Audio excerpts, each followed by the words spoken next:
Senhoras e senhores, boa noite. Declaro aberta a 12ª reunião do ciclo de audiências públicas sobre turismo na Comissão de Desenvolvimento Regional e Turismo do Senado da República. Informo que as participações dos cidadãos poderão se dar pelos seguintes canais: Portal E-Cidadania, que pode ser acessado a partir do site da própria comissão, ou então pela ouvidoria do Senado, através do telefone 0800 061 2211. Excelentíssimas senhoras senadoras, excelentíssimos senhores senadores, senhoras e senhores participantes desta audiência pública, estimados telespectadores que nos acompanham pela TV Senado, caros internautas, nesta noite daremos sequência aos nossos debates sobre o setor turístico, com a discussão do tema Turismo Histórico, Cívico e Cultural, desafios do retorno pós-pandemia. O assunto se reveste de importância singular e interesse crescente no Brasil. A Organização Mundial do Turismo entende que, nesse segmento, a motivação essencial do visitante é aprender, descobrir, experimentar e consumir atrações ou produtos culturais e artísticos tangíveis e intangíveis. Por sua vez, as atrações e os produtos se relacionam a um conjunto de aspectos materiais, intelectuais, espirituais e emocionais que distinguem e dão identidade a uma sociedade. São as manifestações artísticas, incluindo a arquitetura, as heranças culturais e históricas, além dos sistemas de valores, crenças e tradições. Nessa perspectiva, a diversidade do nosso povo e a riqueza da nossa história nos habilitam, naturalmente, a um turismo cultural vibrante e robusto. De fato, antes da crise sanitária que nos vitimou nos últimos 2 anos, o segmento vinha apresentando sinais auspiciosos de desenvolvimento. Segundo a última edição do Índice de Competitividade em Viagem e Turismo, elaborado pelo Fórum Econômico Mundial e divulgado em 2019, o Brasil ocupava a 9ª posição no ranking de recursos culturais e viagens de negócio. Somos o país das Américas mais bem posicionado na listagem. Registramos crescimento no número de locais com o título de Patrimônio da Humanidade, qualificação conferida pela Organização das Nações Unidas para a Educação, a Ciência e a Cultura, a Unesco. Trata-se de uma concorrida certificação, como sabemos, que reconhece sítios históricos e naturais como bens de relevância singular para a humanidade. Confere maior competitividade para o turismo nacional. Ao todo, são 23 os patrimônios mundiais no Brasil. 2 exemplos icônicos de especial importância para a atividade turística no país são Brasília, a capital da República, e a cidade de Paraty, no estado do Rio de Janeiro. Em nossa capital federal, o turismo de caráter histórico e cultural se associa ao chamado turismo cívico. Além de ser considerado um marco da arquitetura e urbanismo modernos, Brasília concentra grande número de eventos cívicos, cedia os poderes executivo, legislativo e judiciário. Tem sua história vinculada aos mais relevantes acontecimentos políticos brasileiros das últimas décadas. Os símbolos de nossa República se fazem especialmente presentes aqui. Paraty, por sua vez, por suas belezas arquitetônicas e naturais, se tornou referência também para a celebração da cultura. Anualmente, escritores renomados e expoentes do setor produtivo ligados à literatura mundial atraem milhares de visitantes à cidade. A Festa Literária Internacional de Paraty, a FLIP, é um evento cultural consolidado no país, cujo reconhecido sucesso tem inspirado outros eventos similares Brasil afora. Seu êxito e seu modelo de organização contribuem para a diversificação e o desenvolvimento do turismo no Brasil. Com o avanço da imunização no país, aumentam os sinais de retomada tanto do setor cultural quanto do turismo.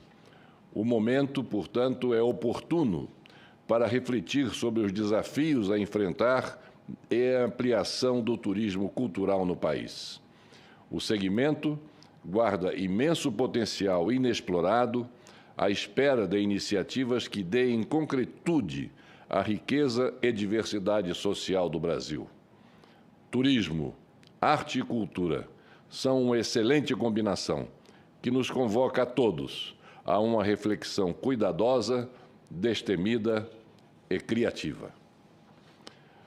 Para discutir o tema, integram nossa mesa de convidados a senhora Bárbara Blaut Rangel, coordenadora de Destinos Inteligentes e Criativos do Ministério do Turismo, a senhora Vanessa Mendonça, secretária de Estado de Turismo do Distrito Federal, a senhora Melissa Mota Alcides, superintendente do Instituto do Patrimônio Histórico e Artístico Nacional, IFAM, Alagoas, a senhora Carla Jane Farias Cruz, chefe do Núcleo de Relações Institucionais do Instituto Brasileiro de Museus, o IBRAM, e o senhor Mauro Munhoz, diretor artístico da Festa Literária Internacional de Paraty, a FLIP. Antes de passar a palavra aos nossos convidados, eu gostaria de dar conhecimento a eles de algumas das perguntas e comentários que nos chegaram e que foram selecionadas para a noite de hoje. E que, na medida do possível, as senhoras e os senhores palestrantes pudessem dar resposta a essas perguntas e comentários que são feitos pelos nossos internautas e que passo agora a ler. Como perguntas: de Vitor Hugo, do Distrito Federal: será adotada alguma nova espécie de proteção frente à Covid? De Carlos Augusto, de Santa Catarina: teremos a adoção de alguma estratégia diferente para a realização de turismo? De Roberto Araújo, de Minas Gerais: como podemos conciliar uma agenda de atividades de turismo em tempos de pandemia? De Josemar Oliveira, de Santa Catarina: quais incentivos serão fornecidos aos municípios para reerguer o turismo local? De Débora Torres, de Alagoas: quais as metas e prioridades para o período pós-pandemia? De Tassiana Maciel, de Pernambuco: a área sofreu bastante com a pandemia. Que investimentos serão feitos para reerguer o turismo histórico? E como comentários, de Jeová Chagas, de Minas Gerais: debater sobre esse tema é de suma importância, pois essas modalidades de turismo abrem os horizontes das pessoas. E de Aldaleide Maria, de Mato Grosso do Sul: discutir a transformação do turismo em seus eixos com a sociedade demanda estratégias importantes de toda a cadeia. Agora sim, tenho a satisfação de, dando início à nossa audiência pública, de passar a palavra à senhora Bárbara Blaut Rangel, coordenadora de Destinos Inteligentes e Criativos do Ministério do Turismo. Eu agradeço, venho aqui agradecer a presença de todos, agradecer a companhia brilhante de colegas como a Carla Cruz, do IBRAM, a Melissa Mifan, a nossa secretária de Turismo do Distrito Federal, Vanessa Mendonça, Mauro Munhoz, em Paraty, responsável, neste momento pela FLIP, e, claro, agradecer também a oportunidade de estar aqui falando com todo o Senado Federal. Então, agradeço em nome do presidente da Comissão de Desenvolvimento Regional e Turismo, o senador Fernando Collor, por essa oportunidade. Eu peço a licença para fazer uma apresentação. Vou colocar aqui, posso compartilhar a minha tela, certo? Deixa eu colocar aqui.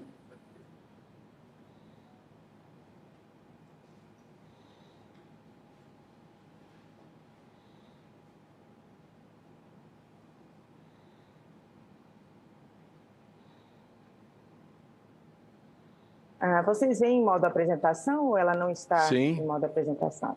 Sim. Muito bem.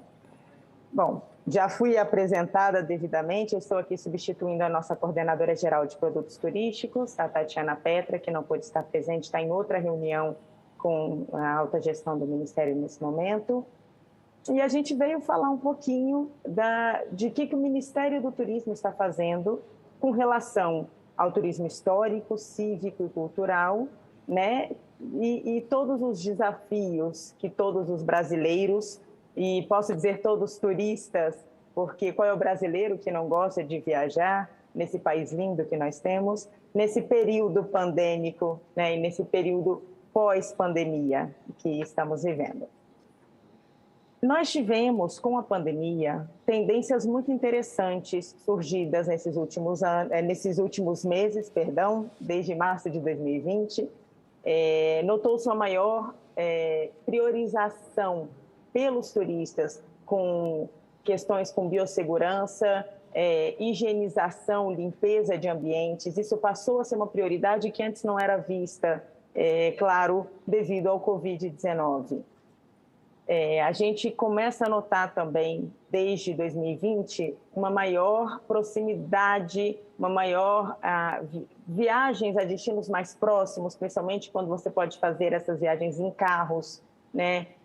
Chamamos de staycation, que vem do inglês stay, ficar, e vacation, de turismo. Então, seria o turismo dentro da nossa própria casa, às vezes na nossa cidade ou então em proximidades.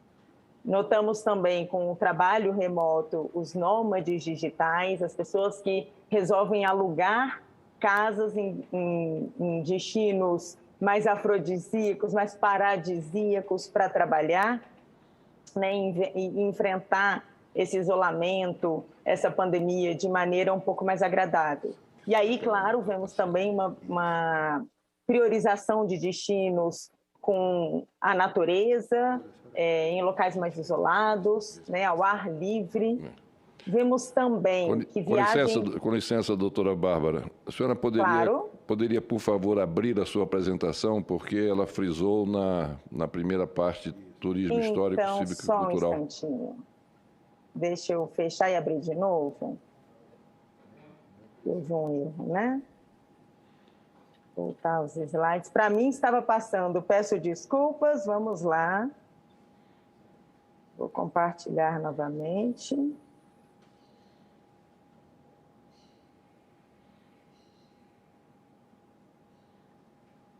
Vamos ver se eu consigo aqui agora.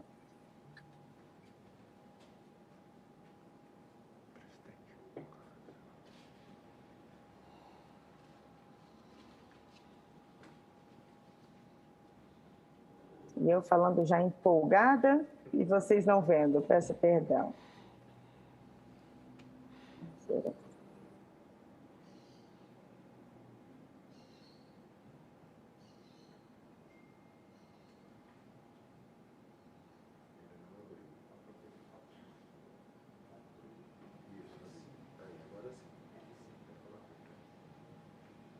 Agora sim. Apertar F5, por favor, doutora. Não, agora acho que foi. Eu não agora foi. Isso, muito bem. Então, continuando, viagens com famílias também são tendências. Os tours virtuais, as formas de realizar turismo dentro de casa com auxílio da internet, foi outra grande tendência observada, né, nesses últimos meses. Uma preocupação maior do turista, então busca por sustentabilidade, viagens que trazem um impacto social positivo. Claro, a flexibilidade, principalmente quando a gente pensa em novas ondas provocadas pelo Covid-19, então a flexibilidade passou a ser algo muito importante, e da mesma forma viagens de última hora. Por isso também agentes de viagens que não eram mais utilizados, as pessoas simplesmente entravam nos sites, já faziam suas reservas, tanto em voos como em hotéis, agora voltam a procurar agentes de viagens para viajar de forma mais tranquila, mais segura. E, claro, a exigência nos destinos de testes, né, ou de vacinas. Essa exigência passou a ser algo muito importante. Com isso, a gente vê um cenário muito diferente do que a gente teve nos últimos anos, e o próprio Ministério do Turismo teve que estar empenhado nessa questão com o Programa de Retomada do Turismo, que ele veio com os objetivos de mitigar todos os efeitos negativos da pandemia, E aí a gente, já respondendo um pouco perguntas já feitas, o Ministério, com auxílio da Câmara dos Deputados e Senado Federal, conseguiu leis de incentivo tanto ao executivo, tanto ao empresariado, que estava perdendo, né, fechando suas empresas, como também para o próprio consumidor, com essa questão de flexibilização de viagens, de passagens aéreas. Então, isso é uma maneira que a gente conseguiu de mitigar as novas formas também de incentivo para a abertura de novas empresas ou para empresas já existentes conseguirem se sustentar no mercado. Os protocolos de segurança foram considerados e o Ministério do Turismo, para isso, lançou o selo do turismo responsável e seguro, que foi considerado bastante importante. Hoje a gente já tem mais de 20 mil empreendimentos que estão usando o selo do Ministério do Turismo e que mostram que o seu empreendimento é um local seguro, que obedece às normas e os protocolos de segurança.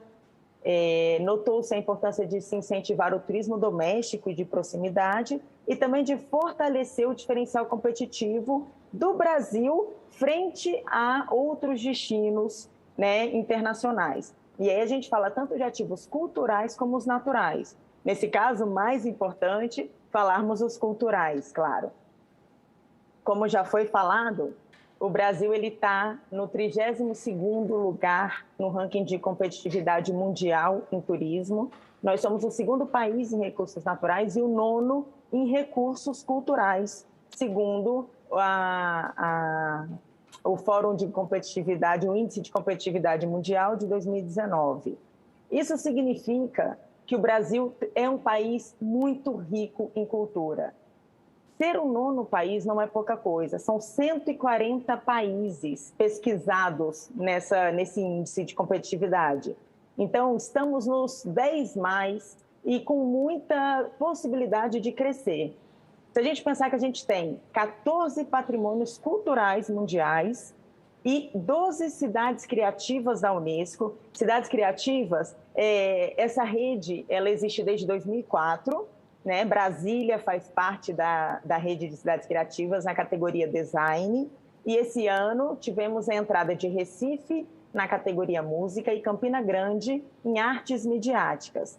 Então, o Brasil ele é um dos países mais bem representados nessa rede mundial. Eu acho que isso conta muito.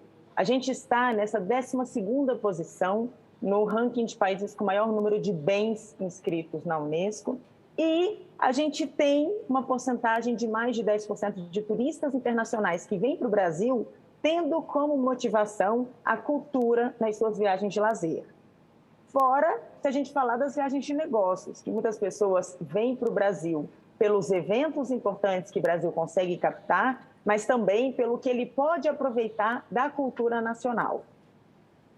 Pois bem, o que é turismo cultural? São todas as atividades que estão relacionadas à vivência, ao conjunto de elementos significativos do nosso patrimônio histórico e cultural e também dos eventos culturais.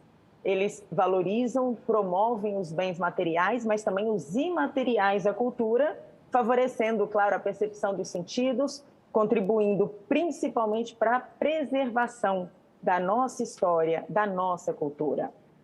E aí a gente tem vários tipos de turismo cultural, como já foi citado, como é título, né, dessa audiência, temos o turismo cívico, temos o turismo religioso, o místico e o esotérico, que ele pode se parecer um pouco ao turismo religioso, mas a mudança tem a ver não com religião, mas com espiritualidade. Então, são viagens feitas buscando essa espiritualização do corpo, né?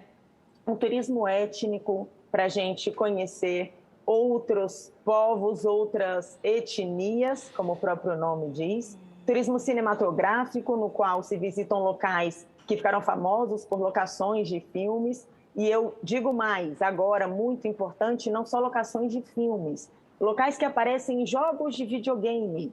Rio de Janeiro, por exemplo, apareceu em vários jogos de videogame. A gente vê muito Itália sendo representada em muitos jogos também. Tivemos recentemente um jogo de videogame que está com toda essa cultura nórdica, né, dos Vikings, e isso cresceu muito o turismo nessa região por conta do turismo cinematográfico ou de games também.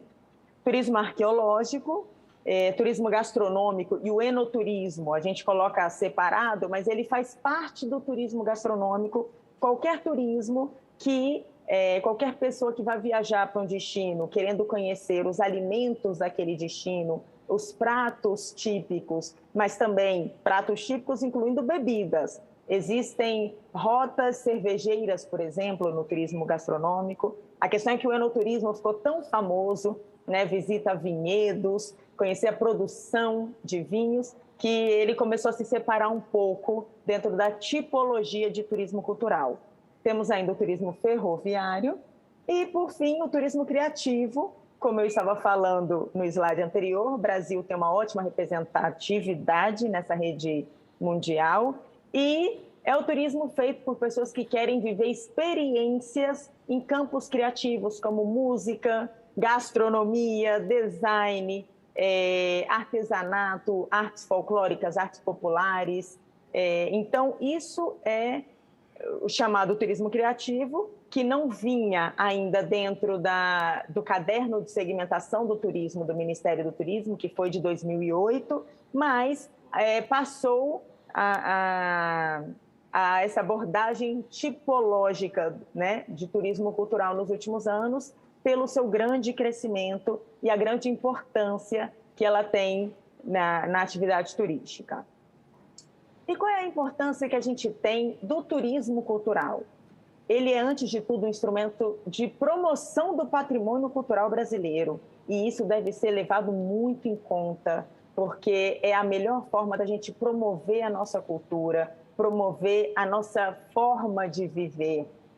Ele é também um papel educativo do turismo, principalmente se a gente pensa em turismo cívico, né? Em visitas de turistas e de crianças, de escolas, o aprendizado do turismo dentro de sala de aula, a importância de conhecimento do civismo de toda a população. Então, ele tem um papel educativo também na conservação dos patrimônios, isso é fundamental. Ele é, claro, uma forma de dar maior visibilidade para a nossa história, para a nossa diversidade, né? Sem contar que é uma atividade legitimadora de qualquer política pública de patrimônio. Por fim, mas não menos importante, ele é uma contribuição como atividade econômica, que o turismo a todos os destinos que fazem uso do turismo cultural. Bom, turismo cultural em ação. O que o Ministério do Turismo está fazendo para desenvolver o turismo cultural? A gente tem trabalhado produtos turísticos bastante competitivos no mercado nacional e internacional, né? Parques nacionais, trilhas de longo curso, cicloturismo, turismo em águas, que inclui não só o turismo náutico, mas também mergulho, pesca, os geoparques do Brasil, cidades criativas, patrimônios mundiais, turismo rural, turismo gastronômico, turismo de experiência. São muitas as formas da gente viver o turismo cultural no nosso país, e o Ministério do Turismo está muito preocupado com cada uma delas e de maneira a desenvolver formas de turismo para agradar mais, principalmente o público interno. Alguns exemplos de ações do Ministério do Turismo são, agora, o Caminho dos Jesuítas, que está sendo feito para promover a integração regional entre 5 países, Argentina, Bolívia, Brasil, Paraguai e Uruguai, e dessa forma conseguir fortalecer o desenvolvimento turístico do Caminho Jesuíta. Então, em 2021, o Ministério autorizou um repasse de recursos para estruturar a integração viária entre os atrativos da região, na região sul do Brasil e da região sul com outros países, como os citados aqui. Isso daí está favorecendo o maior número de turistas na região. O Caminho dos Jesuítas, ele apareceu também na nossa feira da ABAV em 2021 e promoveu também um desafio chamado Smart Challenge, que foi feito junto a autoridades de outros países e o Banco Interamericano de Desenvolvimento, com o apoio da Organização Mundial do Turismo, para acelerar essa integração turística de todos esses territórios. O interessante é que o Caminho dos Jesuítas conseguiu se desenvolver como nunca nessa pandemia, criando, por exemplo, um tour virtual, uma realidade virtual, que as pessoas podem entrar no site www.eravirtual.org e fazer o percurso de São Miguel Arcanjo, que faz parte do Caminho dos Jesuítas. Outra ação muito importante, e que temos aí a secretária Vanessa Mendonça, que faz parte dessa ação, foi o acordo de cooperação técnica que o Ministério do Turismo assinou com o Setur do Distrito Federal para consolidar o turismo cívico na nossa capital, promovendo educação patrimonial por meio da preservação do contexto histórico, cultural, ambiental e turístico de Brasília e posicionando essa cidade maravilhosa, que não é o Rio de Janeiro, mas é tão maravilhosa quanto, como modelo de destino de turismo cívico de excelência no Brasil. Isso vai estimular muito a nossa economia local, já está estimulando por meio do setor do turismo. Nós temos aqui alguns sites, algumas representações que mostram como Brasília está se desenvolvendo no turismo cívico, por meio da Rota Cívica da Secretaria de Turismo. Eles têm também um tour virtual fantástico, foi outra coisa muito bem desenvolvida nesses tempos de pandemia, faz parte, como eu disse, da Rede de Cidades Criativas da Unesco e... não sei se isso é surpresa para todo mundo aqui, mas Brasília é a 8ª cidade mais instagramável do mundo. Ela, no Brasil, só perde para o Rio de Janeiro, mas ela está à frente de cidades como Bali, Barcelona, Havana e muitas outras cidades. Claro, se ela é a 8ª, então ela está... A gente vê a importância, que Brasília já tem num contexto de redes sociais mundial.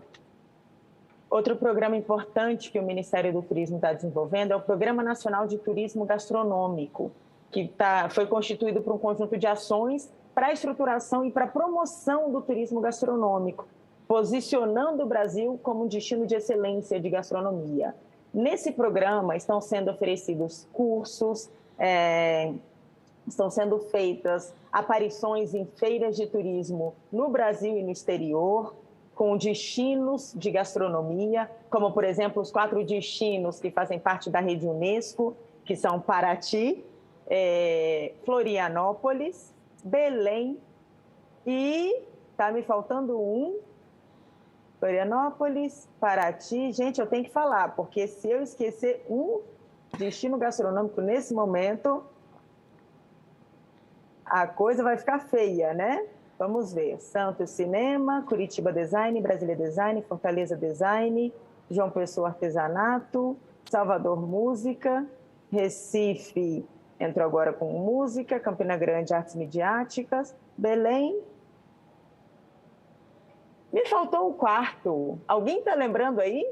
Florianópolis, Belo Horizonte, meu Deus do céu. Se Belo Horizonte sabe que eu esqueci deles, Belo Horizonte entrou em 2019 como destino criativo da gastronomia na rede Unesco. Então, esses são os 4 destinos gastronômicos aqui no Brasil, que fazem parte da rede mundial. Falando em rede de cidades criativas, outra ação do Ministério do Turismo está sendo formar uma rede brasileira de cidades criativas. A gente pretende lançar essa rede nacionalmente entre março e abril do próximo ano, e ela vai conseguir estimular o turismo criativo, fortalecendo essa produção criativa das cidades e fortalecendo essa estratégia de posicionamento competitivo do Brasil no ranking. Ele já está entre os destinos mais criativos do mundo, mas a gente quer melhorar isso e com excelência. Para isso também, para divulgar as cidades criativas, o Ministério já está produzindo uma websérie chamada Rotas Criativas do Brasil, que tem o objetivo de posicionar o Brasil como um segmento de turismo criativo, divulgando toda essa oferta de experiências criativas nos destinos brasileiros. Bom, essas são as ações principais do Ministério, para conseguir mitigar efeitos da pandemia. Eu acho que a gente está tendo muito sucesso, porque a gente já aumentou muito o número de turismo interno nesses 2 últimos anos. E então eu vejo de maneira muito positiva todo o trabalho que a gente está conseguindo realizar, mas estou aberta para qualquer pergunta, qualquer colocação. Ok? Muito obrigada a todos. Muito obrigado à senhora Bárbara Blaut Rangel pela sua explanação, ela que é coordenadora de Destinos Inteligentes e Criativos do Ministério do Turismo, MTUR. Tenho a satisfação de passar agora a palavra à senhora Vanessa Mendonça, que é secretária de Estado do Turismo do Distrito Federal.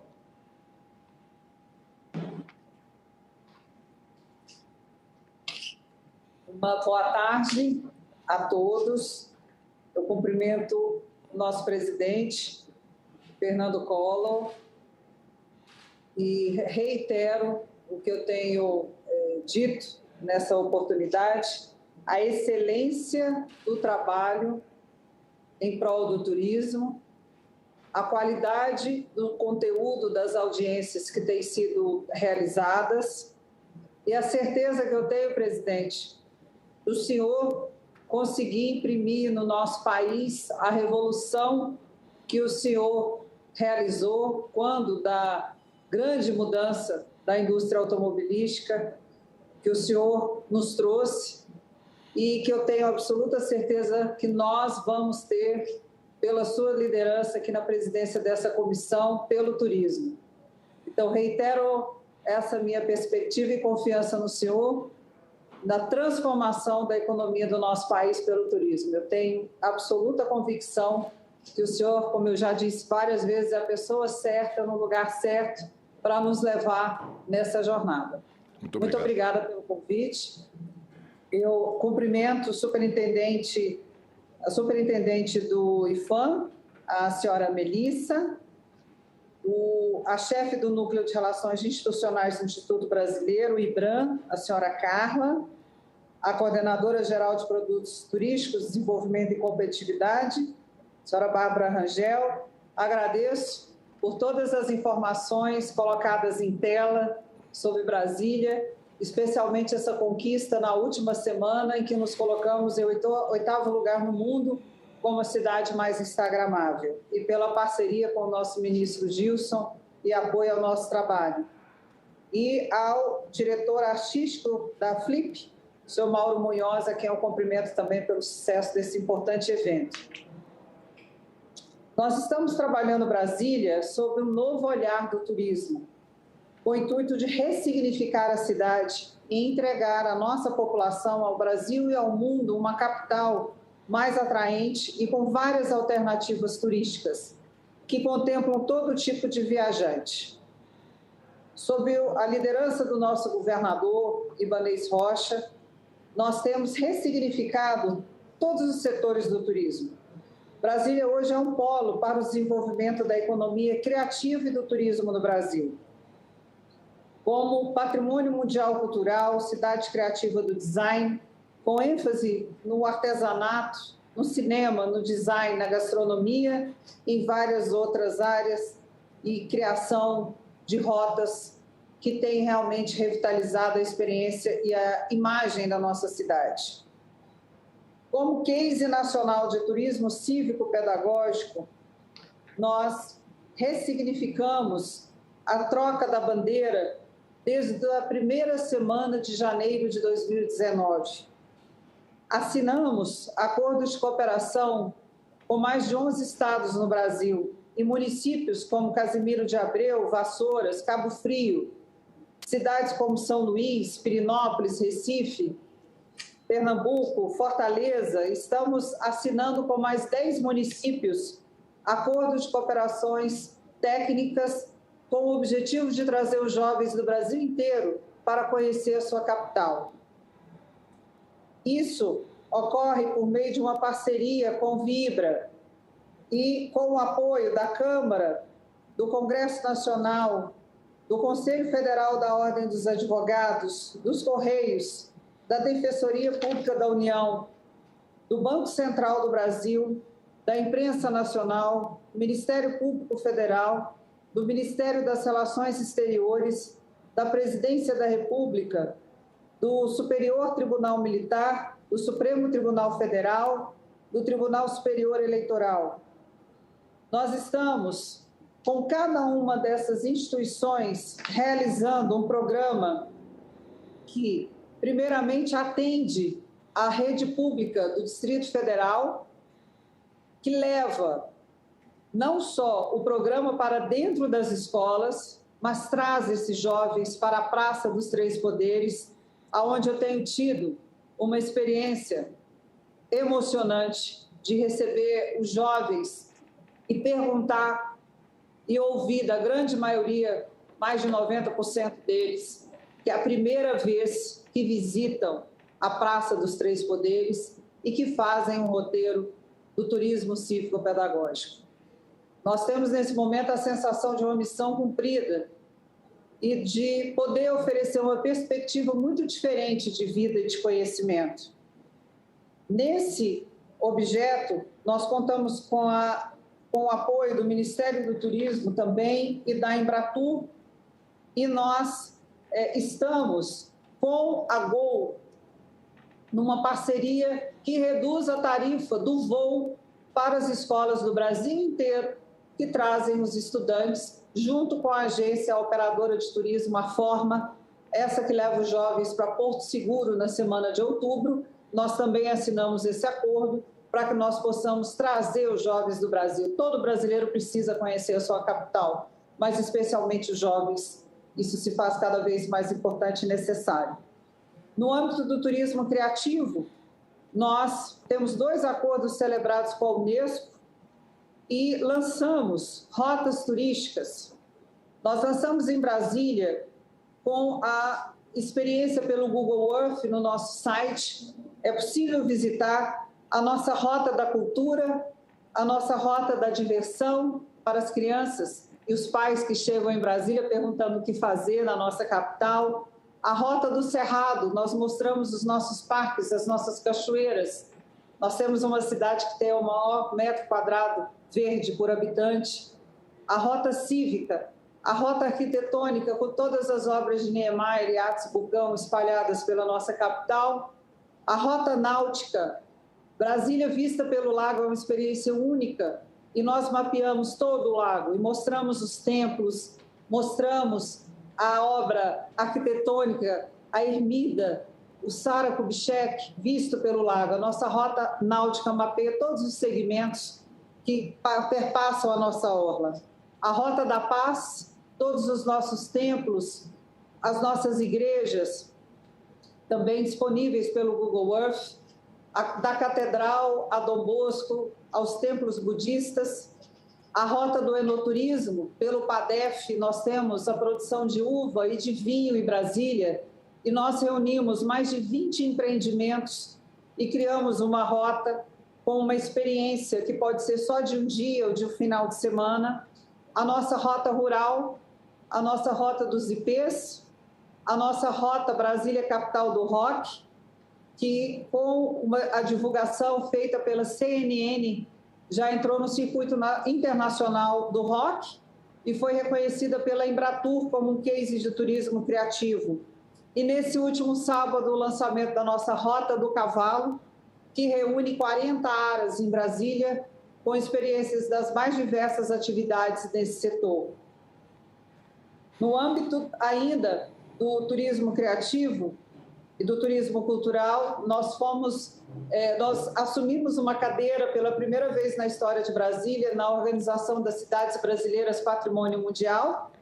Fomos desafiados a um projeto bastante inovador, o Matching Funding, a primeira capital das cidades históricas, e assumimos o desafio, conseguimos realizar o Matching Funding e produzimos a primeira série de realidade virtual da Organização das Cidades Brasileiras Patrimônio Mundial, e eu irei apresentá-la no dia 8 de dezembro em São Luís, no encontro da OCBPM, em que o presidente fará o convite às outras cidades para que possam aceitar o desafio do BNDES pelo Matching Funding para a produção dessa websérie.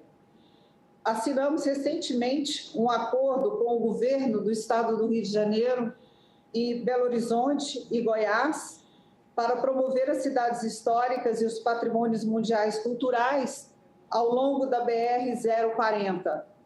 Realizamos uma reunião no Ministério da Infraestrutura e eu sugeri, presidente, que nós possamos fazer com que as concessões que são realizadas nas rodovias, elas possam contemplar como contrapartida a sinalização turística dos trechos.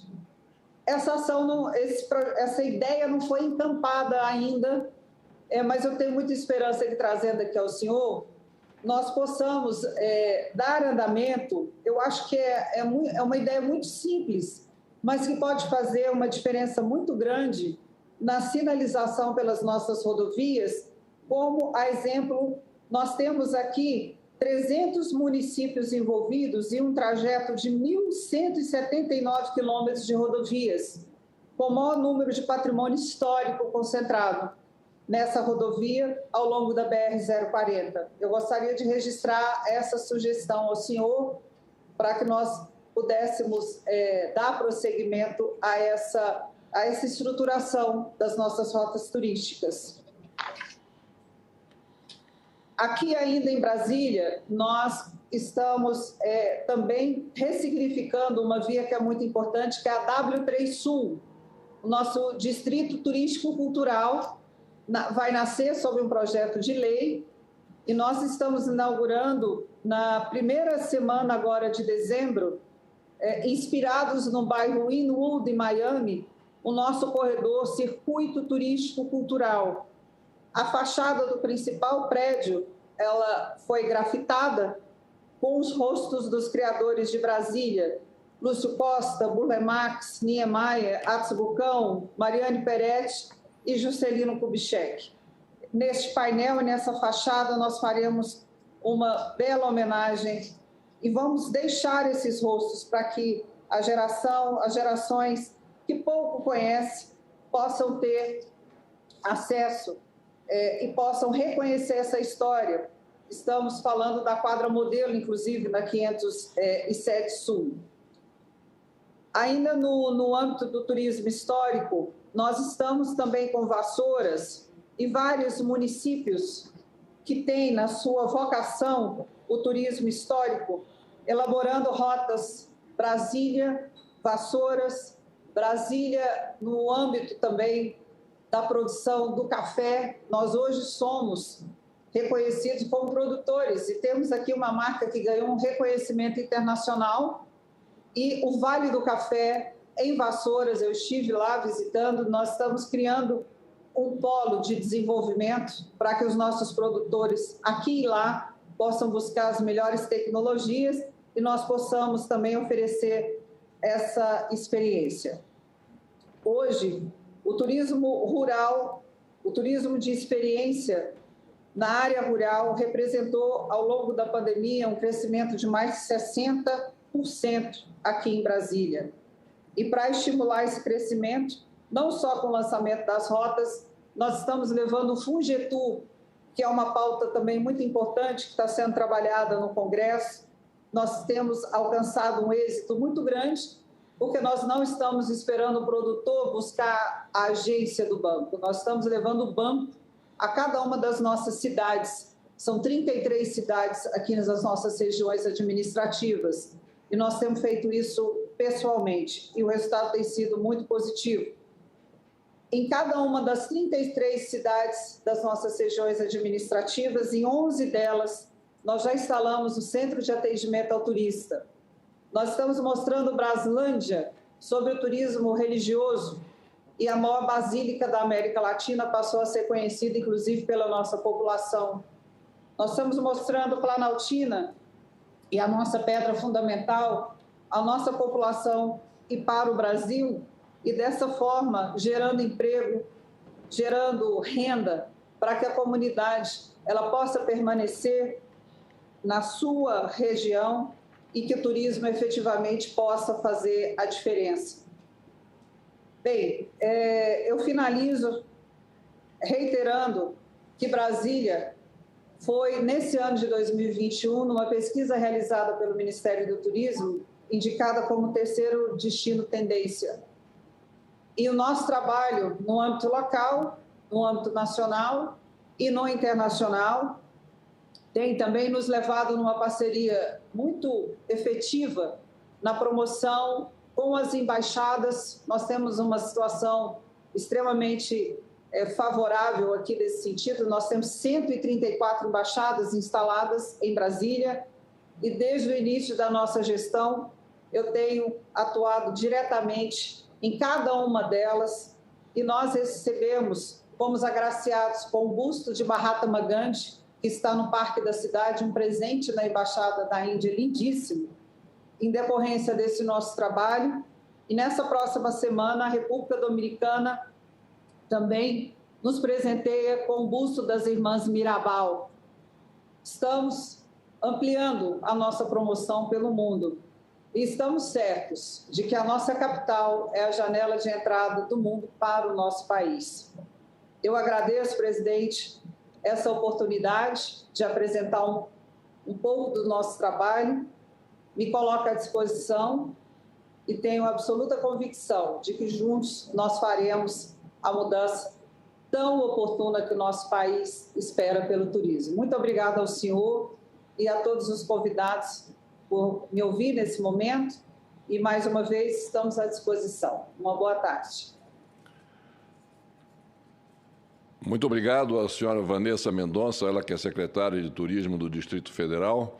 E quanto à solicitação em relação à estruturação das rotas turísticas que foi feita pela senhora Vanessa, eu quero dizer que já fica aqui registrada a nossa solicitação à Sua Excelência, o senhor Ministro da Cultura, Gilson Machado Neto, e também a Sua Excelência, o senhor Ministro da Infraestrutura, Tarcísio Freitas, para que eles, em conjunto, encontrem uma fórmula rápida de fazer essa estruturação das chamadas rotas turísticas aqui a partir da BR-040.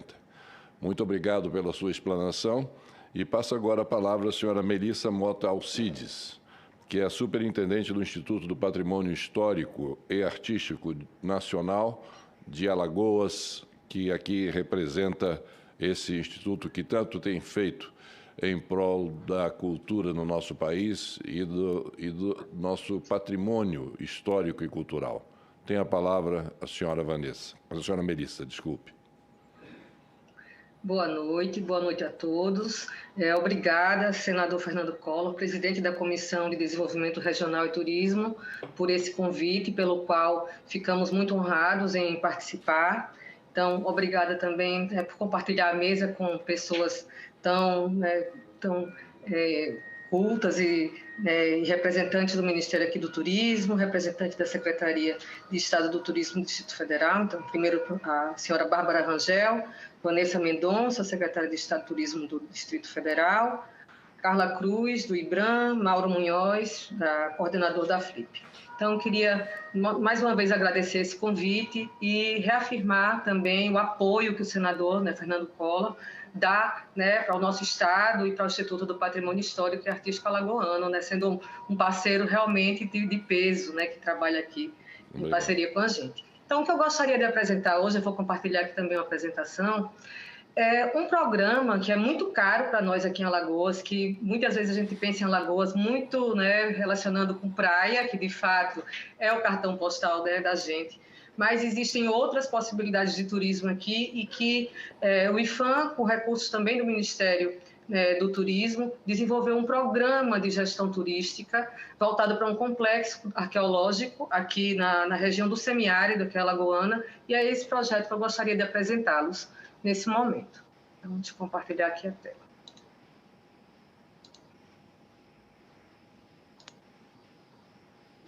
Só um minuto.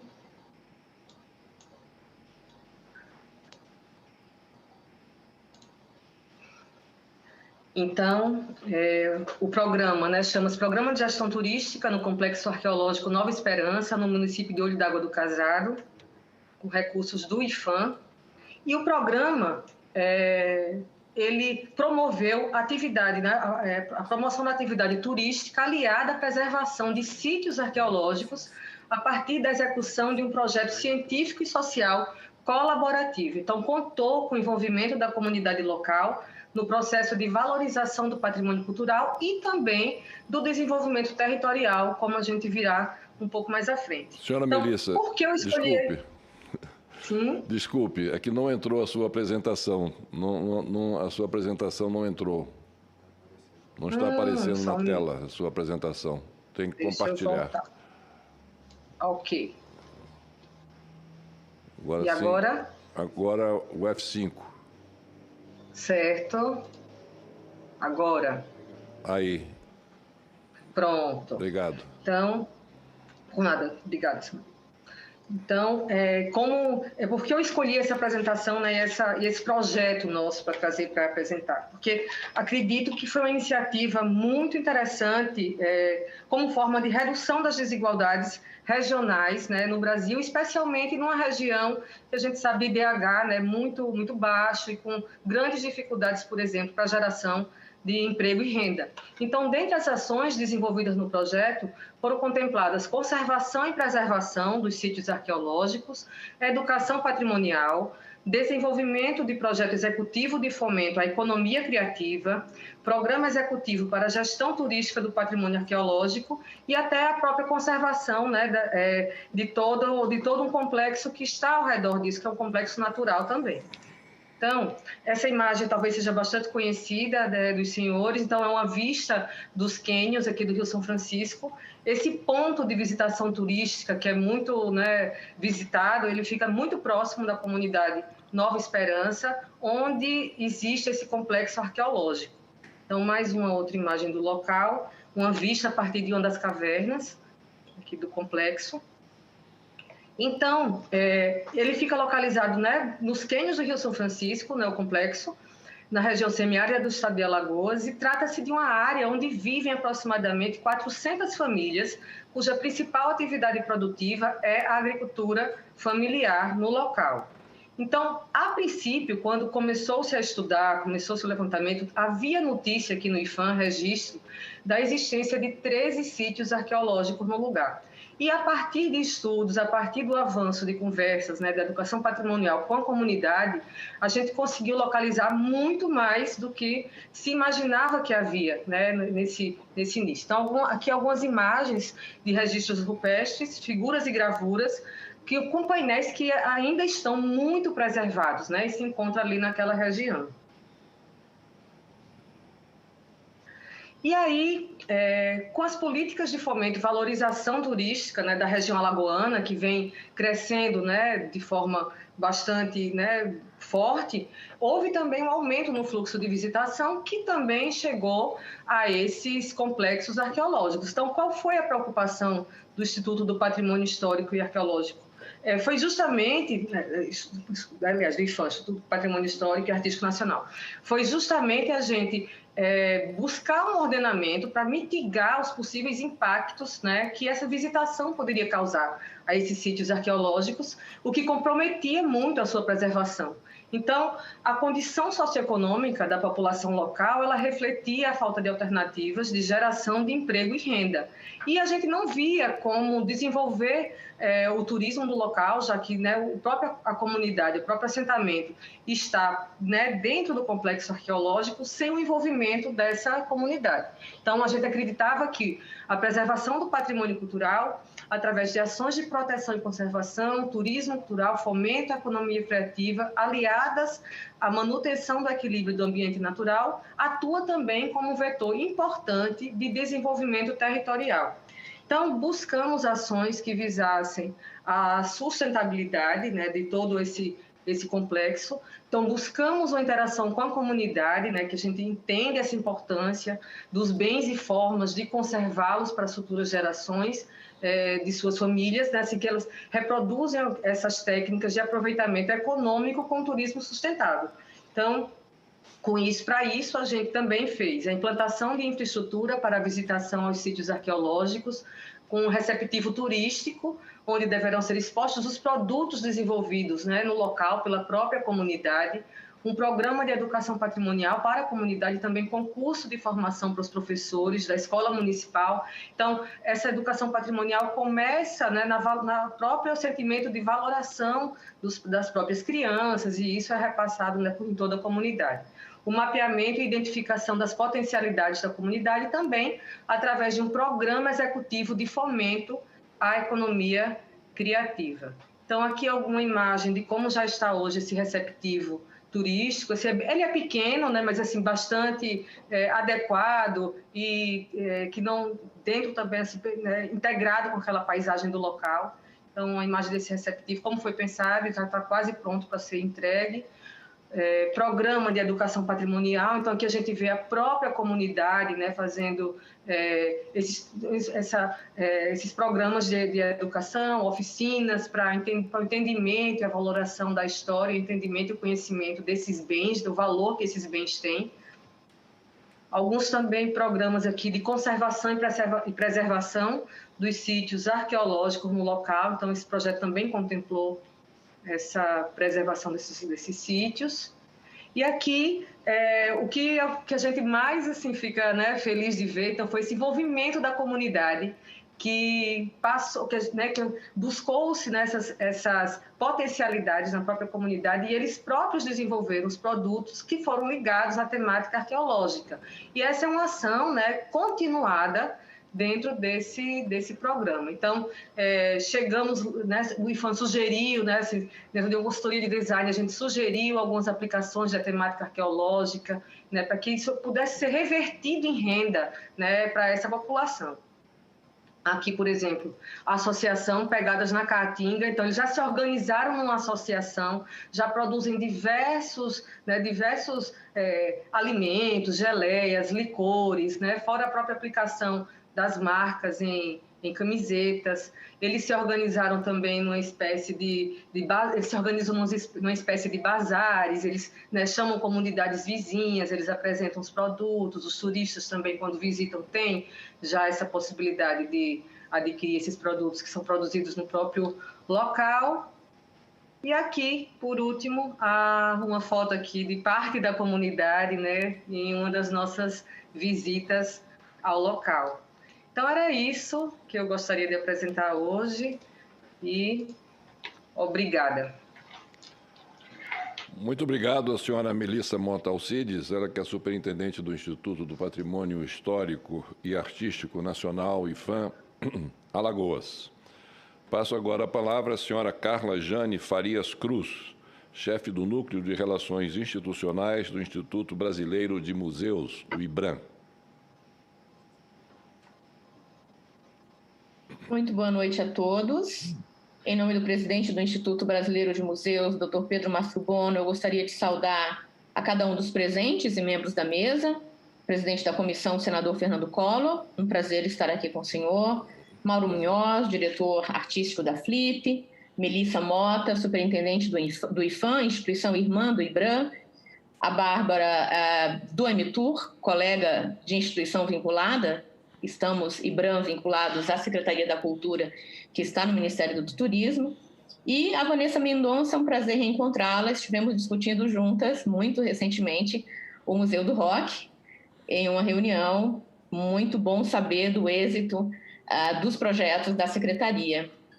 Bem, eu gostaria de começar fazendo uma breve distinção entre o tema da minha fala, que são museus, que se distinguem bastante das opções turísticas e dos programas muito bem sucedidos apresentados pelos demais membros da mesa, né? Quando você trata de sítios arqueológicos ao ar livre, de cidades enquanto roteiros de viagem, feiras literárias de alguma forma também.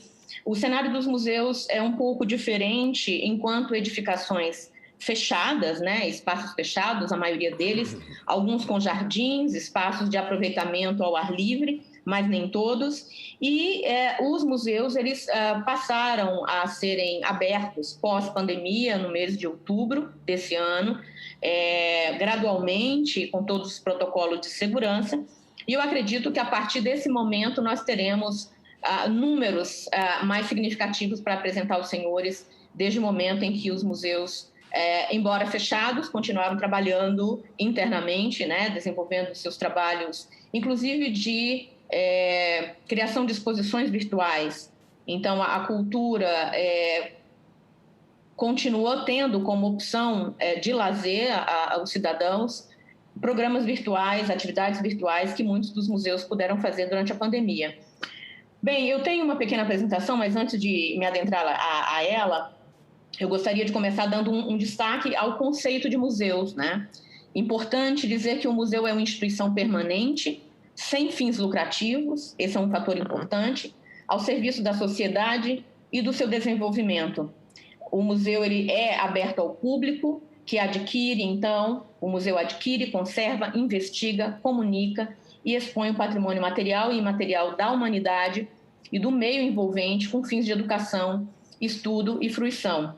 Bem, eu espero que nessa audiência possamos compartilhar cenários, né, identificar possíveis sinergias no âmbito da relação entre museus e turismo, e nesse sentido o IBRAM tem estado muito próximo do Ministério do Turismo, discutindo estratégias, e eu tenho certeza que nós poderemos dar muito mais força ainda a esses trabalhos, no sentido de promover a inserção dos museus nos roteiros turísticos culturais.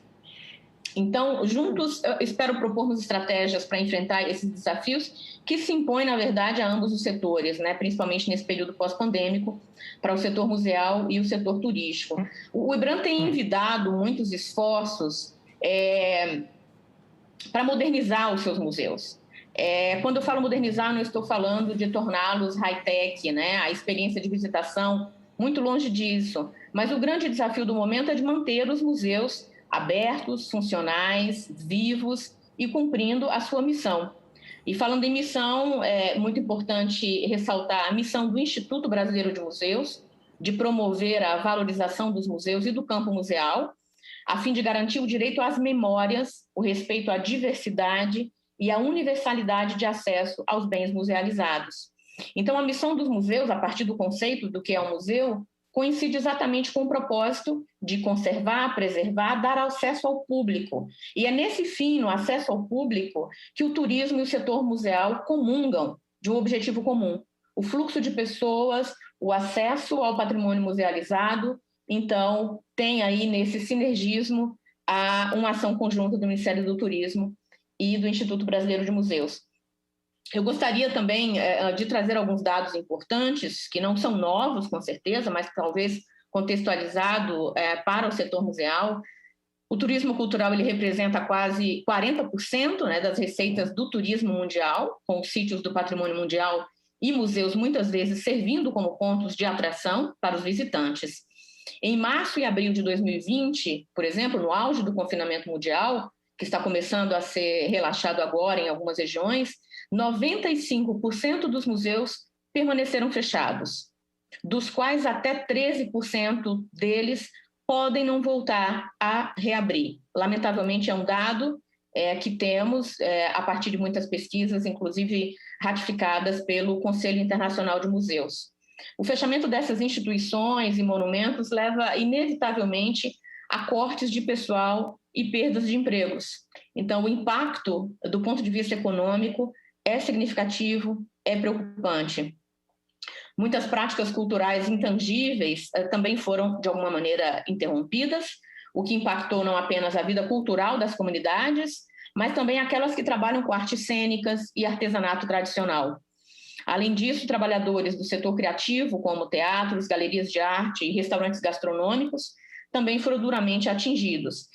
Bem, nesse contexto pandêmico, sabemos dos protocolos de segurança como uma estratégia de mitigação implementado por todos, né, como a própria colega, a Bárbara, colocou, de estabelecimento de protocolos para a utilização de álcool, 70%, o uso de máscaras, uma rotina mais sistematizada de higienização, a preferência pelo processamento digital de serviços, as próprias exposições digitais, de alguma maneira, estão alinhados a isso, o distanciamento social ou a restrição da capacidade dos espaços, mesmo os museus que puderam estar abertos tiveram naturalmente um recálculo de qual que é o número seguro de visitantes por vez.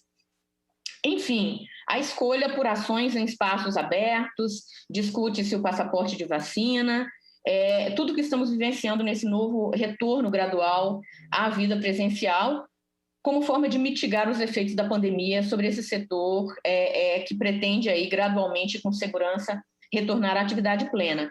Eu vou apresentar rapidamente alguns dados e já retorno, se me permitem, por favor. Conseguem visualizar?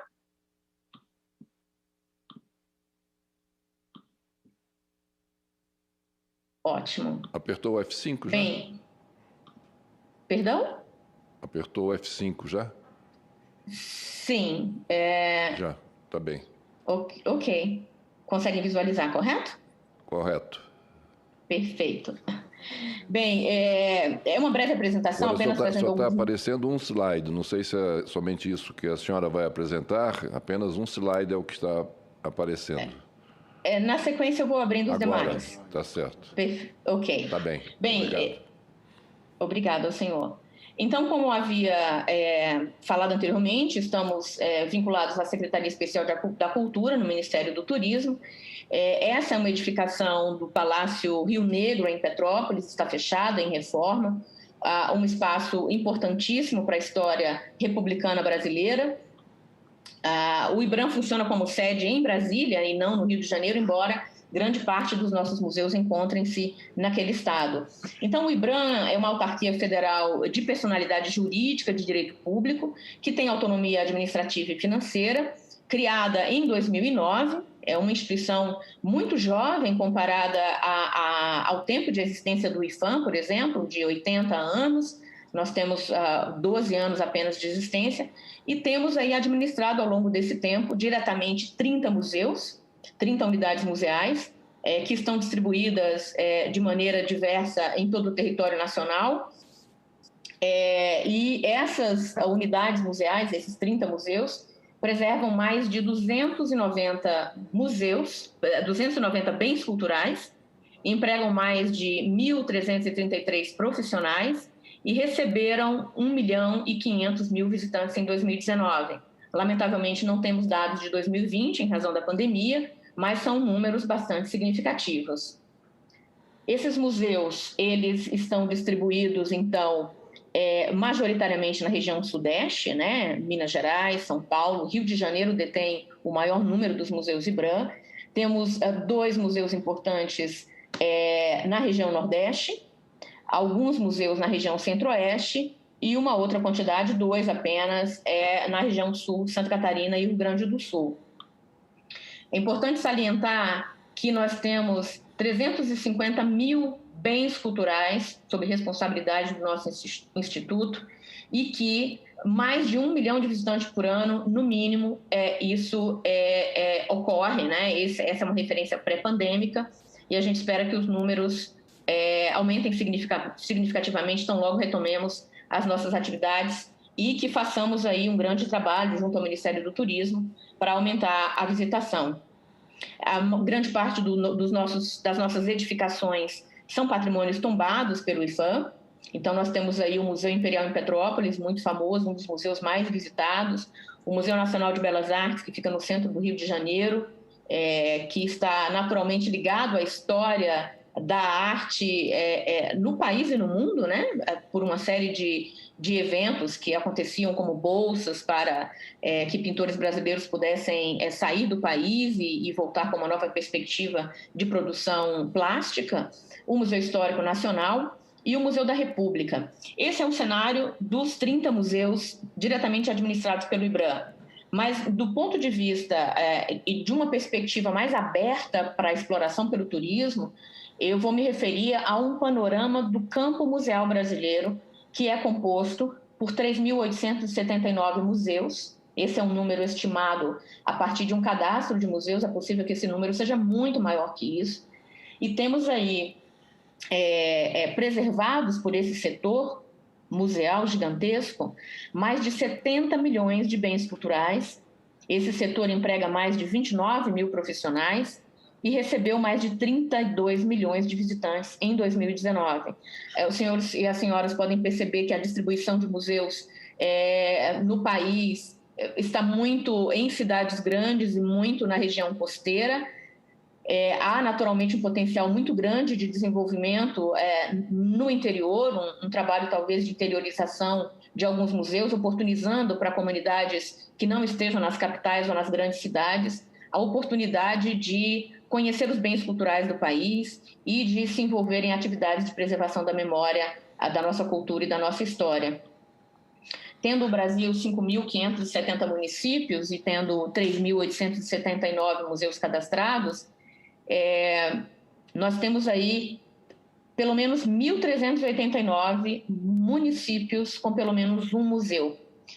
Desses museus, desses 3.879, 459 são museus federais, administrados diretamente pelas pastas, pelos ministérios. Temos aí principalmente o Ministério da Educação, com os museus universitários, e 35,7% dos municípios brasileiros possuem pelo menos um museu. Esse é um dado relevante. Bem, voltando a algumas outras questões e saindo dessa apresentação preliminar, eu gostaria de dizer para os senhores que, do ponto de vista do potencial de aproveitamento turístico, a oferta cultural existente nos territórios de baixa densidade populacional, como eu disse, de algumas cidades do interior, ela é menor, e em nível de equipamentos instalados, de patrimônio edificado, recuperado ou em recuperação, de patrimônio material e imaterial, mas ainda assim constituem ativos muito importantes para densificar a malha de serviços e experiências nesses territórios, nessas cidades. Então, verifica-se aí um grande potencial a ser desenvolvido para o turismo. E aí colabora com essa potencialidade do turismo a variabilidade de tipologias de museus. Nós temos museus de arte, museus de história, museus de cultura militares, museus de ciência e tecnologia, museus etnográficos, museus arqueológicos, comunitários e ecomuseus, museu da imagem e som e de várias novas tecnologias, além de arquivos e bibliotecas de museus. Ou seja, são variedades atrativas enormes para os viajantes, para os turistas, visitantes. De antemão, eu posso dizer que é importante defender que o turismo, enquanto estímulo à economia local, ele deve ser fomentado, ao mesmo tempo em que as instituições museais brasileiras precisam também ser fortalecidas. Hoje é um desafio importante imposto aos museus públicos, em especial, pela falta de previsibilidade orçamentária e pela ausência de um número mínimo de profissionais para desempenhar atividades que o existir museal requer.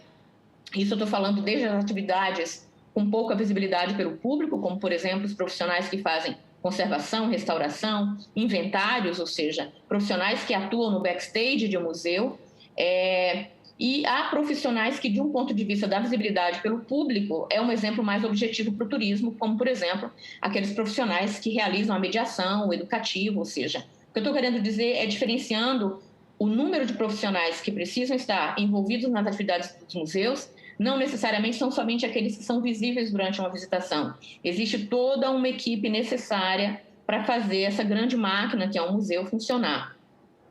Então, nesse cenário de dificuldades, e a gente não pode deixar de lembrar que no pós-pandemia uma crise importante se avizinha, se coloca, se impõe já, e nesse cenário de dificuldades e de baixa previsibilidade, é importante que repensemos estratégias para fomentar o turismo e fomentar os museus. O que observamos, então, são desafios para que o setor museal se insira com força no turismo, mas certamente nós poderemos alinhar a partir da fragilidade de ambos os setores, museus e turismo, e principalmente das oportunidades, né? Nós podemos identificar as prioridades a serem trabalhadas conjuntamente, destacando de antemão que qualquer plano de atuação conjunta a ser concertado ou orquestrado nessa relação entre museus e turismo, ela requer investimentos importantes no setor museal. Bem, eu não sei se me dada a liberdade de me prolongar um pouco e problematizar algumas questões relacionadas a isso, mas eu gostaria de deixar clara a posição do IBRAM quanto à importância, na verdade, a interdependência entre esses dois setores, né, o turismo e os museus, e o intuito muito grande nosso de estreitar os laços e de continuar trabalhando juntos, Bárbara, com o Ministério do Turismo, tentando identificar de que maneira superamos esses gargalos. Eu acho que é um ganho importante para o setor turístico e para o setor museal.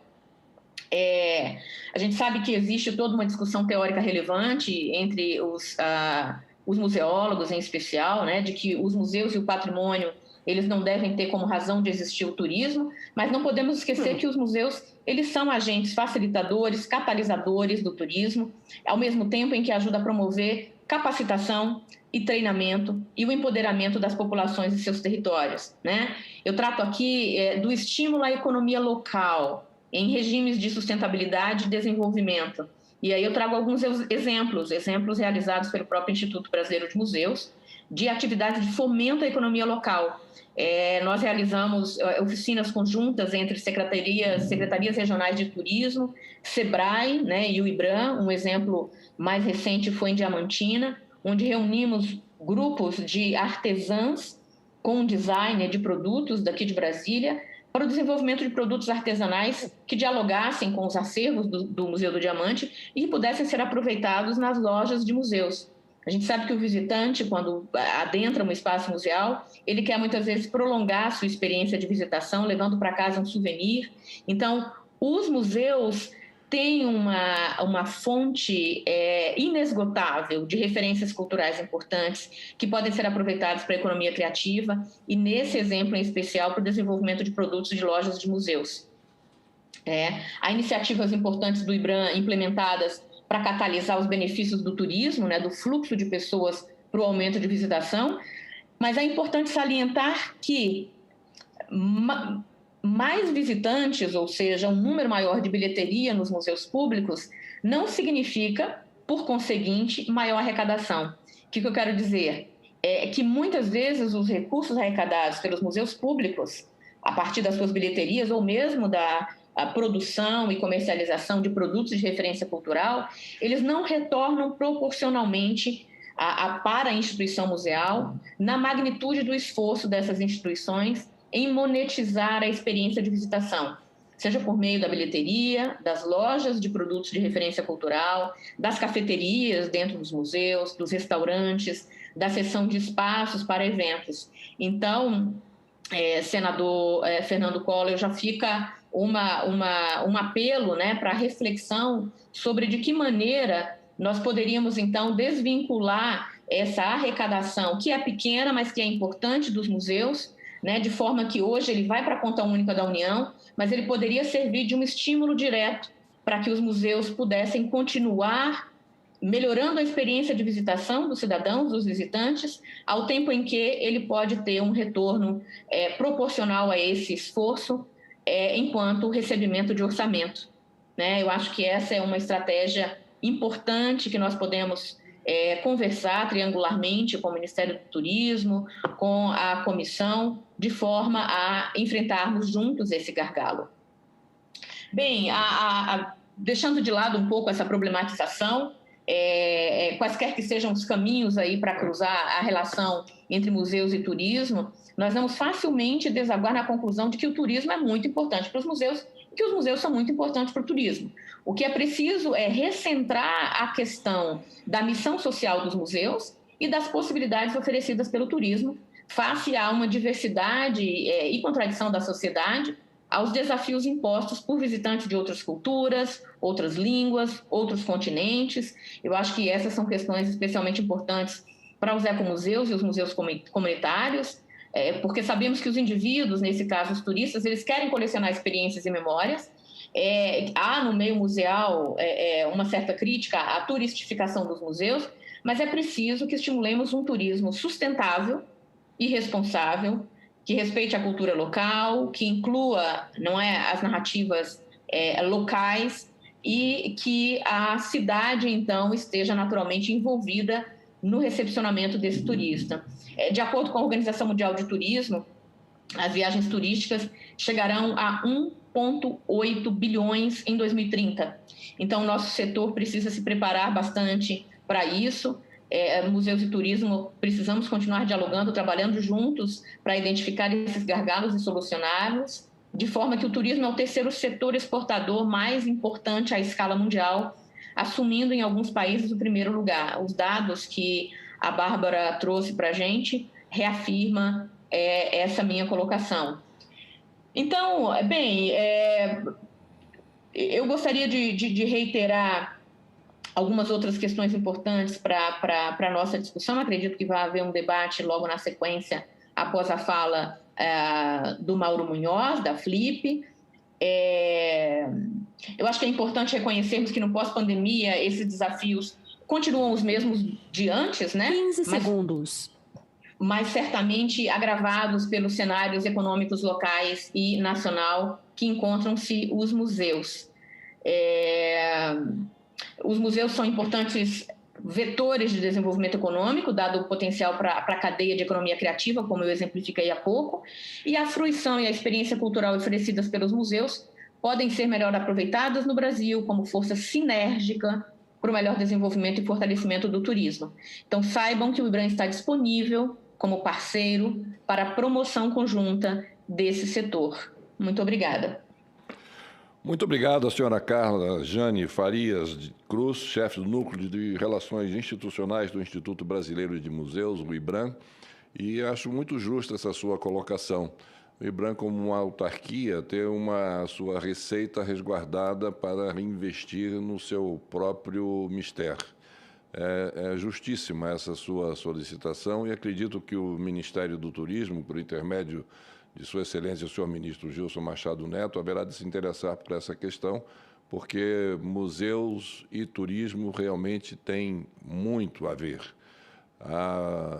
E o fluxo turístico em qualquer país do mundo, ele é muito devido aos museus que existem nessas diversas localidades, e o afluxo de turistas, por si só, demonstra o interesse despertado pela história, pela cultura que carrega cada uma dessas unidades em todo o mundo, e particularmente aqui, no nosso caso, no Brasil.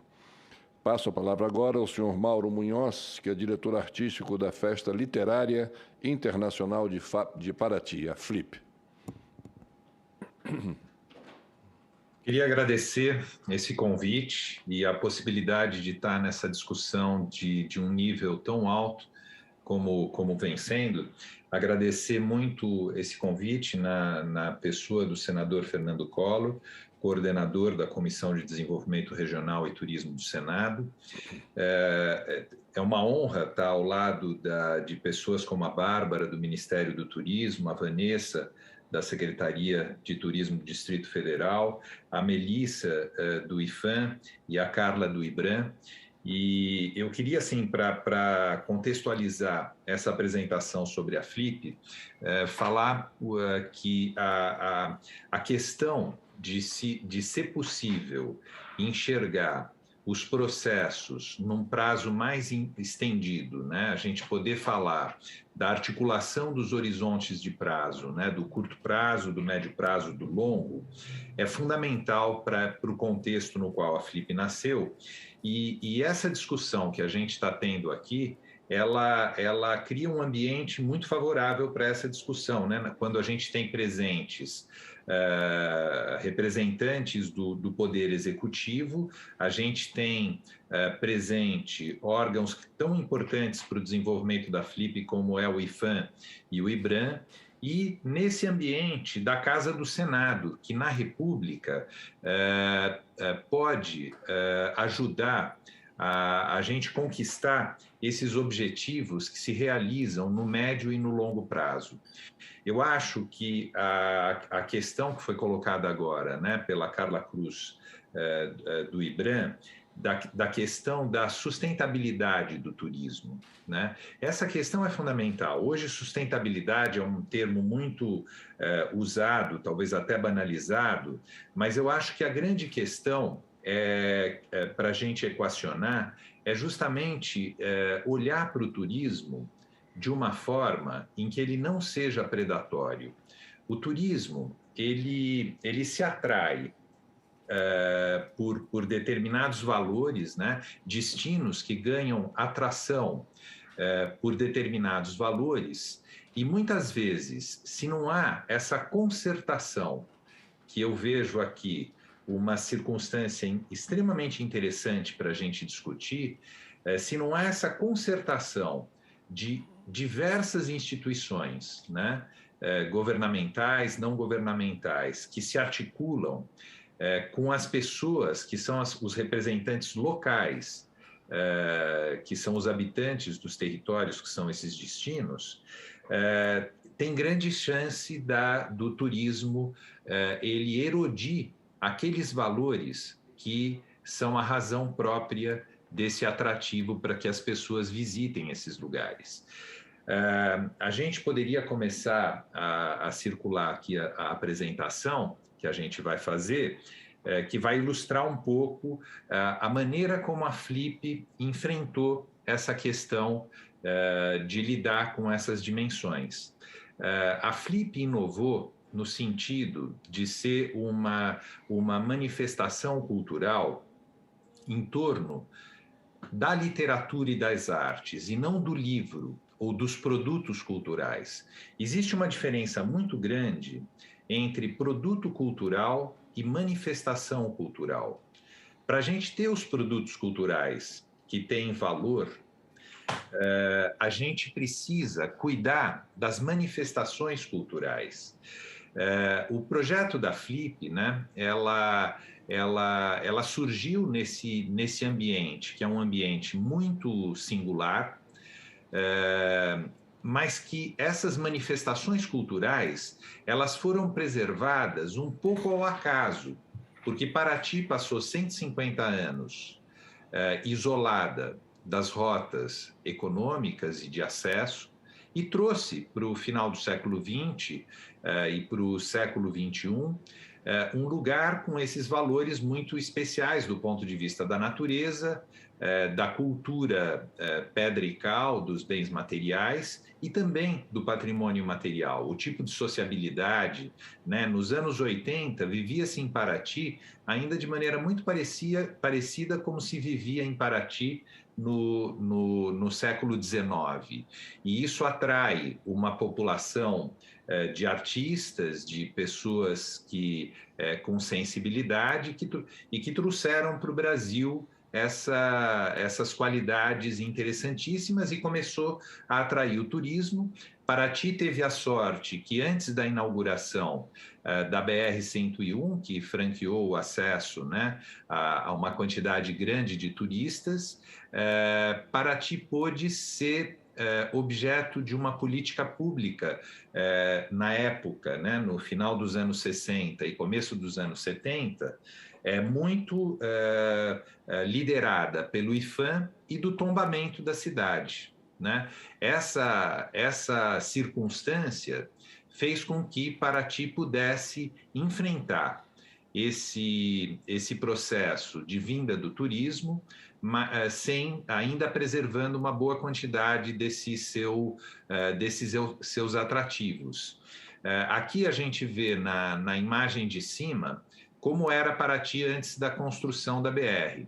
E em pouquíssimo tempo, né, essa foto de baixo é de 2000, né, de 20 anos atrás, e o efeito do crescimento muito rápido da cidade e, de certa forma, já uma perda de suas relações com a água, dos rios, do mar, da sua cultura, do seu modo de vida. Então, quando a gente observou isso, né, no ano 2000, a gente estava ainda há 3 anos antes da primeira Flip, mas já há 7 anos de um projeto de qualificação dos seus espaços públicos dentro da área do urbanismo. E a gente chegou a uma leitura territorial que a gente percebeu que não haveriam condições institucionais dessa proteção que foi possível até os anos 2000, liderada pelo IPHAN, disso continuar.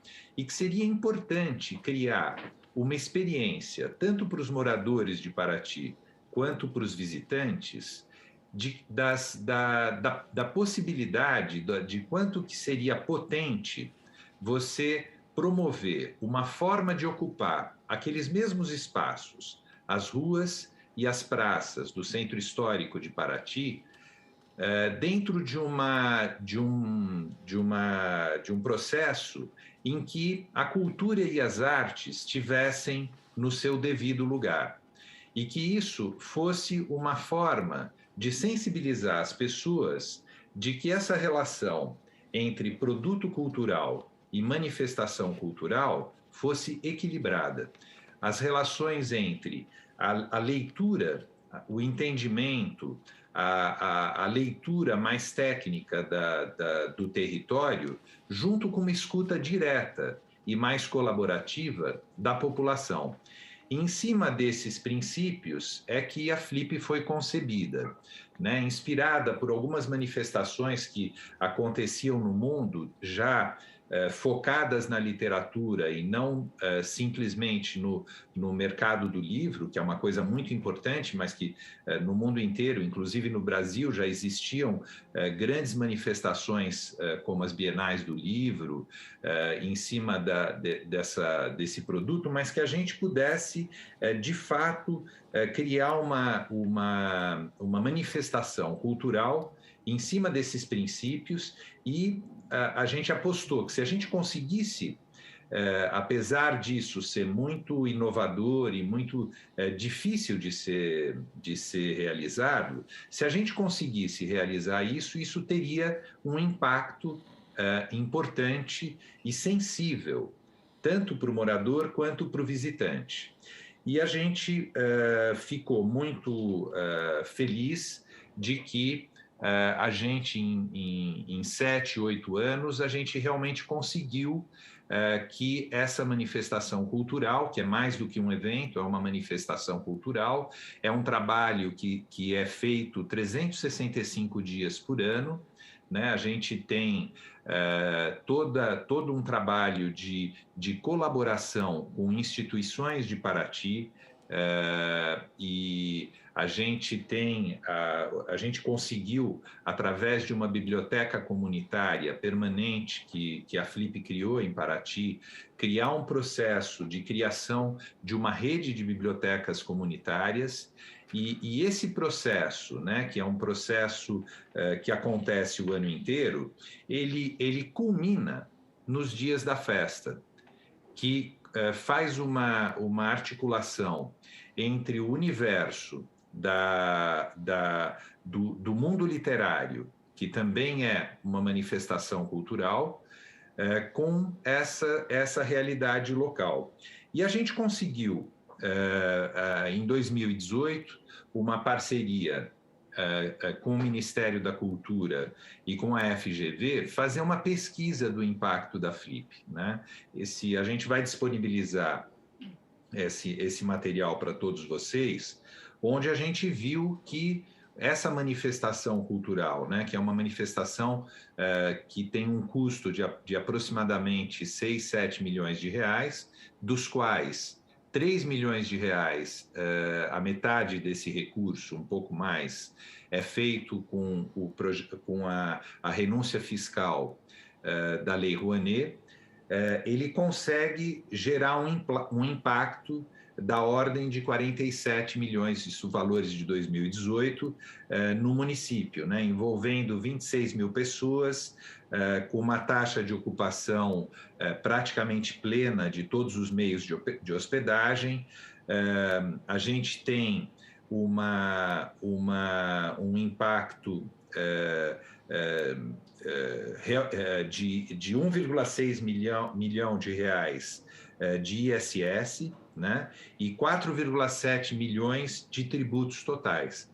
Então, a gente vê que o resultado para o Estado é maior em tributos do que a renúncia fiscal com a qual ele contou.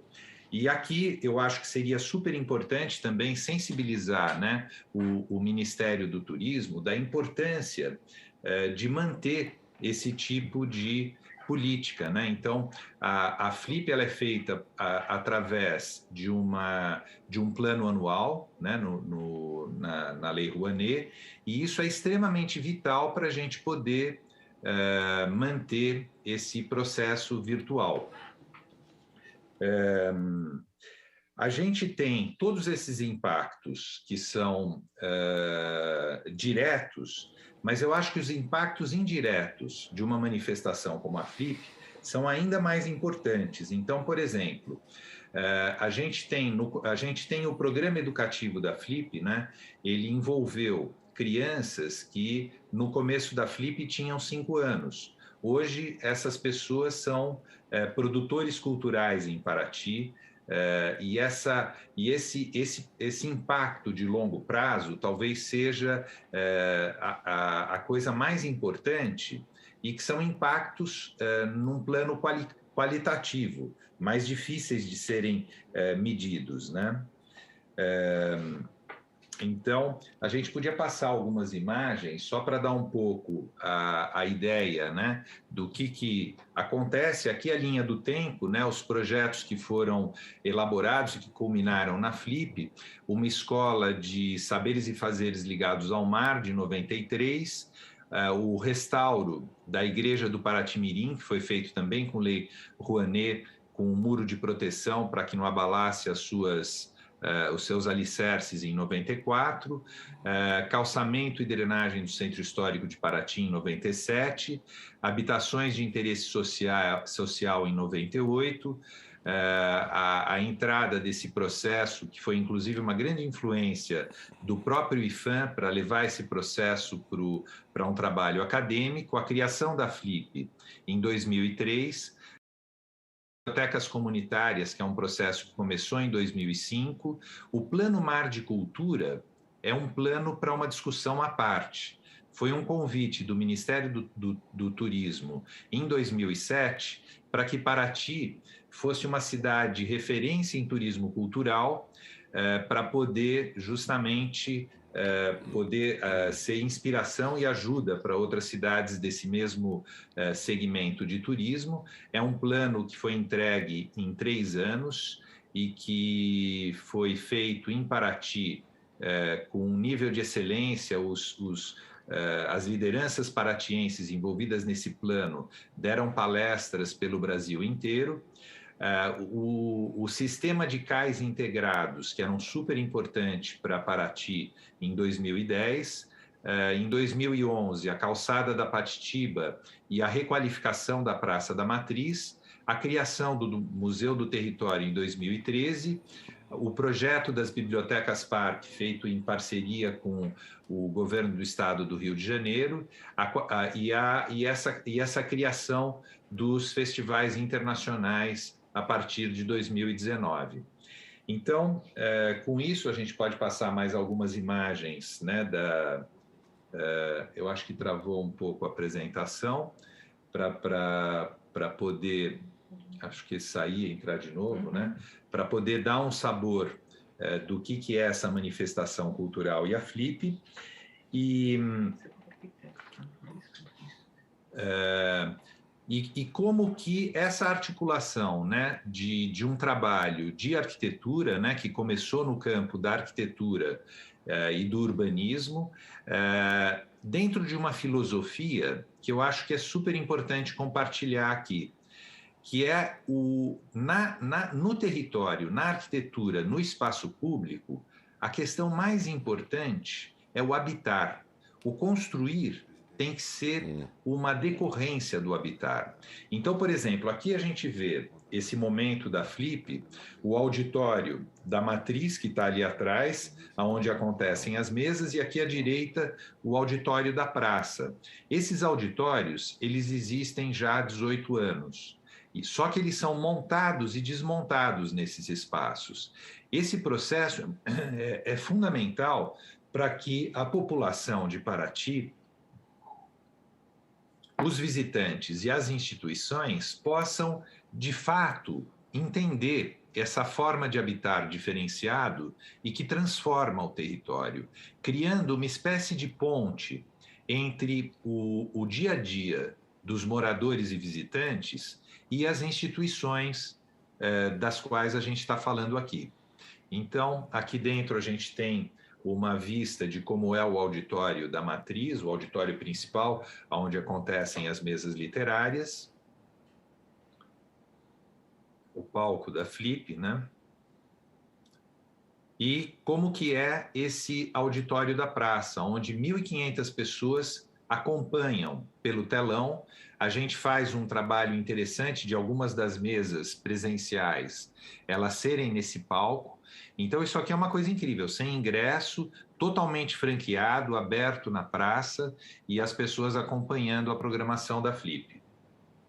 E como isso reverbera na praça. Aqui a gente vê a biblioteca da Flipinha, as pessoas acompanhando o programa, as crianças de Paraty fazendo as suas apresentações e participando desse processo. Ou seja, a forma de catalisar uma nova forma de habitar as ruas, as praças, os espaços públicos, e como isso vai reverberando, e com o passar do tempo, como foi a requalificação da praça, a criação da extensão da praça, onde está aquela tenda do outro lado do rio, e como é uma forma de urbanismo em que a população tem um papel mais participativo, onde os elementos identitários do morador, e incluindo o visitante, que é um tipo de morador também para essas cidades históricas, pode acompanhar esse processo.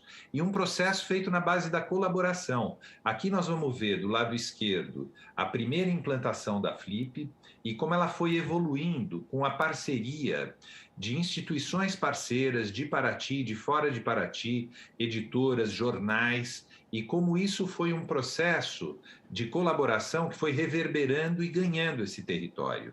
Então, a gente vê ali em 2019 já essa festa de um tamanho que a gente vai ver algumas fotos na sequência. E o interessante é que, por exemplo, a gente vê as ruas lotadas e não existe nenhuma coisa material sendo vendida. O que atrai as pessoas é a cultura em si, é a literatura em si, são as artes, né? E isso traz um tipo de público, forma um público mais sensível àquelas qualidades que justamente vão tornar possível um plano estratégico de turismo sustentável que consegue, em vez de erodir, desqualificar o território, ao contrário, ele é um processo que cada vez mais traz mais qualidade para esse território sem fazer uma carga maior do que ela deveria ser.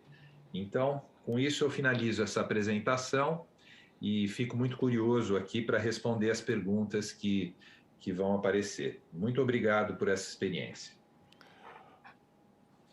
Muito obrigado ao senhor Mauro Munhoz, diretor artístico da Festa Literária Internacional de Paraty, a Flip, que hoje é um orgulho para todo o Brasil, porque tem uma repercussão mundial. Esse que não é um evento, é uma manifestação cultural, como bem disse o senhor Mauro Munhoz. E eu fico muito feliz também de ter ouvido aqui se falar na Lei Rouanet, que foi uma lei implementada por mim quando presidente da República, à época muito criticada, mas que até hoje está aí em plena vigência e atuando na melhoria do nosso padrão cultural e artístico, e agiu fortemente na requalificação da cidade de Paraty para que pudesse dar sustentação, os recursos advindos da Lei Rouanet, a essa grande festa literária que é a nossa Flip. Fico muito satisfeito também de ver falar em sustentabilidade, porque não somente ela soa como um bálsamo para nós que defendemos um ambiente limpo, para que nós possamos conviver neste nosso planeta durante muitos e muitos e muitos e muitos anos ainda, mas também por estar a sustentabilidade aqui em relação à Flip, adicionada à questão cultural, a sustentabilidade cultural. A Flip ela faz isso. Além da sustentabilidade ambiental, que é uma preocupação dos seus organizadores e daqueles que moram na cidade, há também a sustentabilidade cultural, que é fundamental para a construção da verdadeira cidadania. Sem educação e sem cultura, um país não se constrói verdadeiramente com cidadãos dignos desse nome. E a Flip contribui decisivamente para isso. Gostaria de agradecer a todos os nossos palestrantes da noite de hoje pelos esclarecimentos prestados. Foi realmente uma noite extremamente agradável, extremamente proveitosa, pela qualidade dos depoimentos e dos esclarecimentos aqui prestados. Eu espero que as nossas próximas audiências públicas, como de resto as outras que aqui também já foram realizadas, possam manter esse mesmo nível e esse mesmo padrão a que todos nós hoje tivemos oportunidade de presenciar. Agradecendo, então, mais uma vez a todos os nossos internautas pela participação sempre muito prestigiosa às nossas audiências públicas, agradecendo às suas excelências, as senhoras senadoras e aos senhores senadores também pela participação.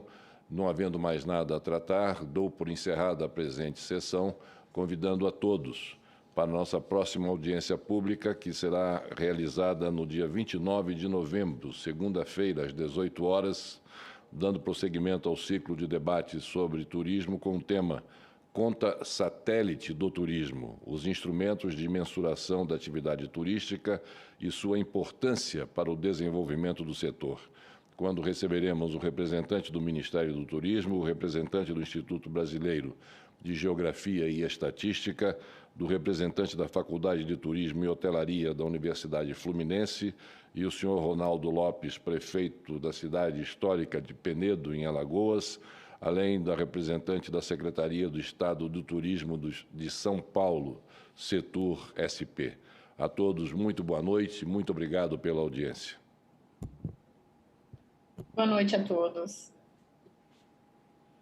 Obrigada, boa noite. Boa noite, obrigado.